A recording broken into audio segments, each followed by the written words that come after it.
بيه كان رئيسا على قبيلة قرالوس أثناء تثبيت الحدود سنة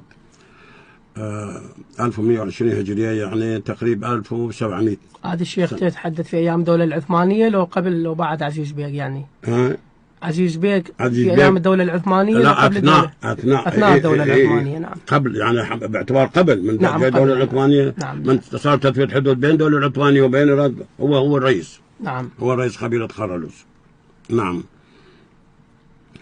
بعدين نوبة احتلال البريطاني. قبل وأثناء احتلال البريطاني كاكا خان بيه كان رئيسا على قرالوس. نعم.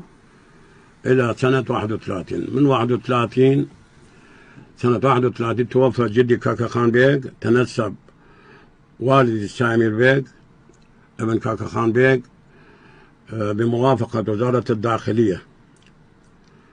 الكتاب 3086 سنة 17 تشرين الثاني 1931. نعم. توفى والدي الله يرحمه. الله يرحم والديك. توفى والدي سنة 1971. نعم، رحمة الله. نوعا تنسبت بموافقة كافة الوجهاء والشيوخ العشائر. هاي تاريخ رحم الله والدك، رحم الله أمواتكم الشيخ العزيز. أشكرك الشيخ نجيب. الله يحفظك. احنا طبعا بعد